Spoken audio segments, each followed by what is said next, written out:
Celebrate, thanks to the Atomic Queen, 10th National Vinyl Record Day. Shout out to Tink. Hey, Tink. And after not making a video for probably 15 days, I don't know what it is, because of bad brain chemicals, I can't figure out what to do next. I figured out today that I wanted to make some kind of, and I don't know where I'm going with it as usual. It's just, here I go. Why do focus on something that people collect? But I just thought, well, what would be more fun than, because I blog a lot of these records on my website. If you go to the website and click on Ramblings at the top, there's the blog. And but many records don't make it, and I don't. And I try. It's a whole long involved process. But the reason I blog these records is there's a number of reasons, but one of the main reasons is I listen to a record, and if I scan the cover and I research the record, I learn a little bit more about music that interests me. I'm just like giving a little window into like the vein of what I may like, and then somebody else can Google it and find what and they find some interest in. And it's cool that sometimes you get correspondence from relatives and usually grandchildren. But I just thought I would just start out with just this stack of records I have here that I haven't processed, and some of them may not make it into the blog. But if you see something of interest, then you may check the blog later on because it may be in there. So here's when I first picked this up, it's Perspectives in Percussion. I thought immediately Manic Light, but it's not. It's Somerset, a budget record label, trying to compete with Manic Light's percussion series. At least this is what I'm thinking, including the cover graphics. I haven't listened to it, but I have great hopes that that's going to be a good one. So I don't know how many there are in a series, but the 127 yard sale, I got two of them, Volume 1s and Volume 2. Cha. One of my favorite label logos is the Spinorama logo. French, I think it's a French religious organ a record, but I like the cover. I don't have much hope for the inside. But so one thing I do is I just look for great covers, and usually budget records. Manitoba, came out of Manitoba, Canada.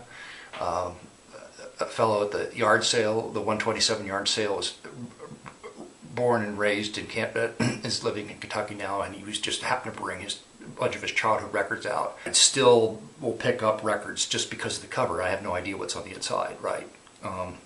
Unfortunately, record collecting there's two things about record collecting that I like.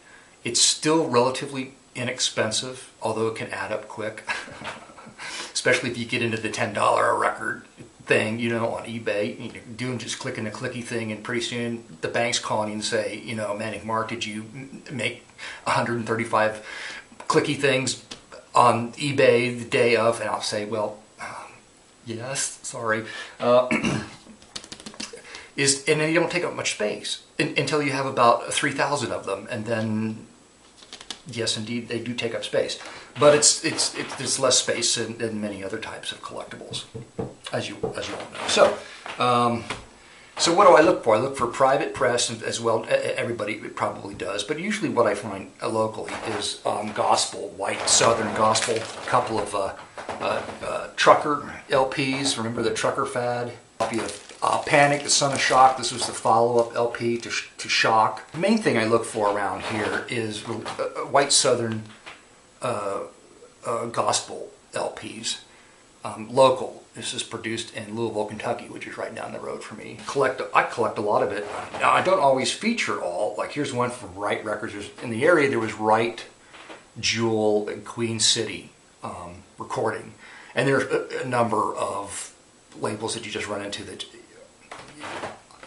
they were just in people's basements. They had a recording machine, they recorded something. Usually they'll take it to Queen City or Wright to press, to do the manufacturing.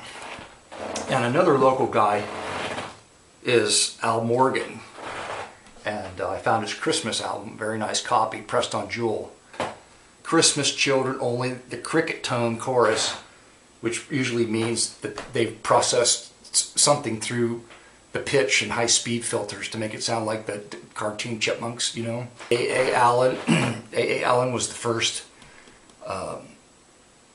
person to utilize television to sell his brand of evangelism. And he knew how to market to people with lurid and garish record titles, which this isn't. Let's see, it probably is on red vinyl. Nice red vinyl. So he used many of his albums are colored vinyl, which of course appeals to people. Some of his more famous and very expensive, if you buy them on eBay, records have a lurid title with a garish cover, and he's highly collectible because of that. And he has a really horrible history of being drunk, and he died and drinking and anyway, but you can Google him online and find some of his stuff, and it's really great. So another preacher who's in a plane crash and he got horribly burned, and then he came back and started making records again. I don't even know where I'm going with this. I have no idea. So the treasures are usually,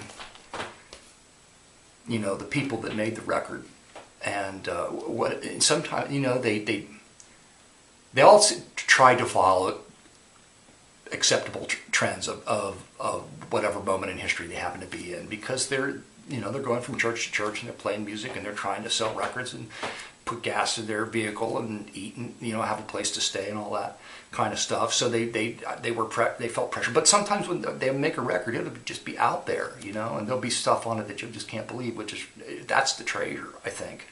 And then being able to share it with people, you know, when I do the blog.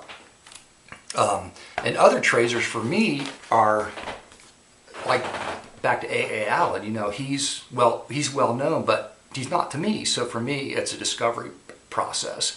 And the treasure is just that. It's the discovery process for me to learn something. So I've learned a lot about evangelism and white gospel music. And Pearl Bailey like this, I have no idea who this is. Everybody probably knows who it is. I don't.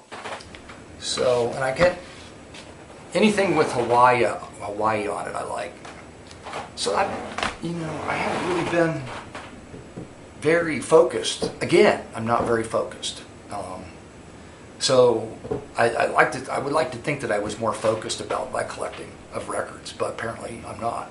At least I can't vocalize it. So for me, again, I guess it's just the journey, the path on life, and the records that I'm interested in sort of illustrate that path. I don't even know if what the hell. I'm sweating.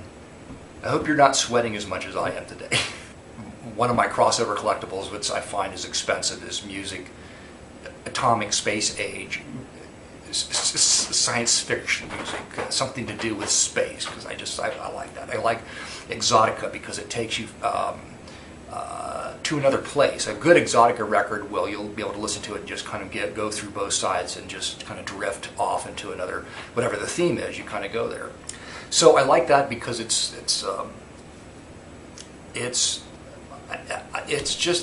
just highly unique. I don't know, just interesting junk, like it's like a really good B movie, I guess, exotica. So I don't know if it was ever really on the top of the heap, but maybe it was. I got to go back. I probably cut all that out. Covers. I just buy records because visually I like the covers. And it's not like a little tiny CD, you know. I mean, it's like a piece of art. You can see it. I know people have said that before. So I like having this physical record. And, you know, if you have a really good record player, which frankly I don't, probably, it seems to function okay, but I'm sure a real audiophile would take issue with this plastic thing I have that I digitize records with and want to see me use something better. But a really good, clean record, or you put it on and it's as good as any CD you're going to listen to, although through my 53-year-old years, okay? And after a while, the thing of it is you can pick up a record and you can look at it, and it can have what you think is a really horrible scratch on it, and it will play okay. You know, you can't, the CD won't take that kind of abuse. So little pops and clicks and something, and sometimes pressings can be pretty bad. I mean, there's a wide variety of quality when it comes to records. So I guess, you know, to kind of get right down to, there's so much variety. There's so much variety, and it's the treasure hunt. And not, like, again, not just because of you find something that's worth something. No, it's more than that. The treasures are the covers, cover art, and the musical content for local private press. And the treasures are what perks your interest, you know, that day. Like, you've never heard anything like what you just heard, and that's a whole lot of fun. That right there is worth the 50 cents if you're lucky. You pay for the record. Or the $10 you have to pay for one on eBay. And nice yapping to you all again after about a half a month. And again, I don't know where I'm going with the artwork. The artwork's not going to change. It's just the YouTube presentations. I'm not just, you know, I just do this. I just get to a point, and it's just like something in my brain clicks, and I gotta figure out. I gotta do something else. So that's it, folks. Hope you're no more afraid now that when you click the clicky thing.